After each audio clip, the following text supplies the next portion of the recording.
Yeah. Your art has a lot of these kind of very low culture elements, like Mickey Mouse is in some, there's Catwoman in some. Yeah. What do you find really appealing about this like super like kind of trash culture stuff? Well, see, I'm not sure. I mean, I'm not settled on that. It's like, okay, a lot of the stuff like that I draw, like you've seen, when I'm initially doodling, it's just like, I'm doodling, whatever.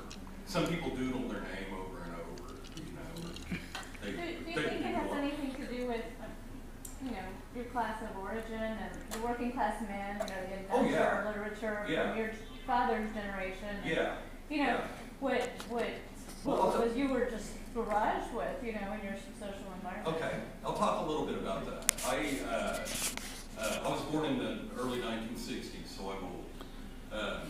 I grew up mostly in the 70s, which was, Watergate, Peace and Love, and Jimmy Carter, and all that stuff. And but I grew up I grew up in Tulsa, and I grew up in a part of town where the refineries were and where all the working people lived. So everybody worked, and the larger culture as it was presented on television, to me was a complete fantasy because it didn't reflect anything in my life at all.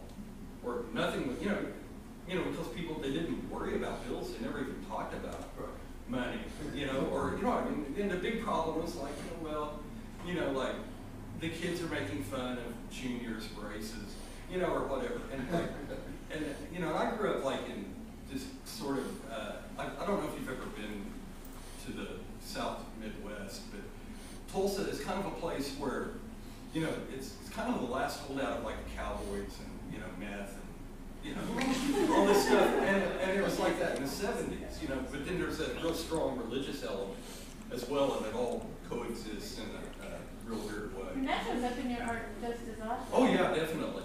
And there's no escaping it. I mean, I can't create in a vacuum. The things, and I don't think any artist does. But and so all the, like anybody else, I kind of started questioning everything that was all around me, which I think that's what people do. But yeah, it definitely plays a role in what I draw. And in fact, I was attracted to like that kind of culture. The only culture in my house growing up probably was Reader's Digest, and the TV Guide, and so I wasn't exposed to a lot of, if in my neighborhood, if you ask somebody to name a great artist, they would have said Frank Frazetta or, who's that dude that's sentimentalist? Rockwell, Norman Rockwell.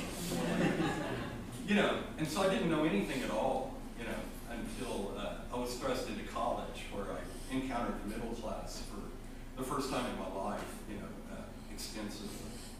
And so, I kind of felt outside of all of that, have since ever since. But that would be a way, that kind of thing. But I think Gene said something about